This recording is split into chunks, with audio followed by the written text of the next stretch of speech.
It may have been a rain-soaked fixture and a loss against Portsmouth women, but what these military footballers would give to be playing again, whatever the conditions.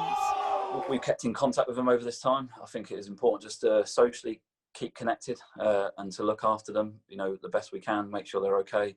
And that's from a social element and psychological, nothing else, nothing too serious in terms of football.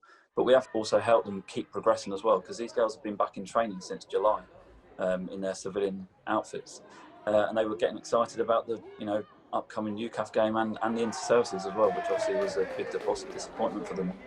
Carl took over as team manager in the summer of 2019, and his first match in charge was an 8-0 drubbing of the Irish Defence Forces. Come 2020, the team were only weeks away from the President's Cup when coronavirus struck, which meant they missed out on a match against the Dutch forces in the Netherlands. So the Chelsea game was not only significant because of remembrance, but also as a way of marking their return to the football pitch. In terms of the women's environment, their WSL, their Women's Super League Academy team, which it was going to be last week, is full of 11 plus internationals, 9 England under 19, 20 internationals. So they're girls that are representing at a very high level, the highest they can for their age, and they're only one step away from the Chelsea first team. That's a big barrier to knock down and to progress to, but that's what they're looking to achieve. So for our girls, they were excited. They knew what was ahead.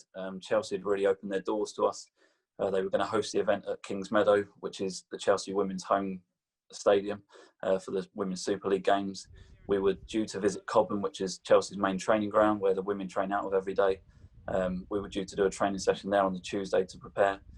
So they'd really sort of bought into UK Armed Forces football and to give our girls the best experience they could as well. With Chelsea on side, it's hoped that fixture can be rearranged, but nothing is certain at the moment, so plans are tentative at best.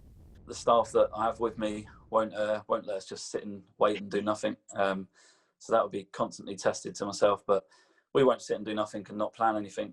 You've got to plan. It's the biggest test of our flexibility being key in terms of military personnel. We'll plan for 2021. Chelsea obviously still want to compete and organise something in the future, which will be exciting. That will just have to be picked to be the right moment. Obviously, the Dutch Armed Forces, the Royal Netherlands, that they will look to play. But again, in April, that's probably going to come too soon. If we're being realistic, but let's plan for it and see what we can get out of that. If not, unfortunately, we want to increase the participation and the competition for UK Armed Forces on an international stage. The Irish Defence Force obviously came over here last July. That was an increased additional fixture. Again, we've spoke to them in the last few weeks. They're keen to compete again. Again, restrictions, are obviously going to be the barrier. So look, we'll keep trying to increase the international competition, because that's what it should be at this level. But unfortunately, for probably the first part of next year, we will have to look, domestically probably. Like Carl says, it's a testing time for everyone, and on the whole, sport has done a good job of working within the restrictions. But for any sports person at any level, game time is key, and that's what any team will be missing. Kath Brazier, Forces News.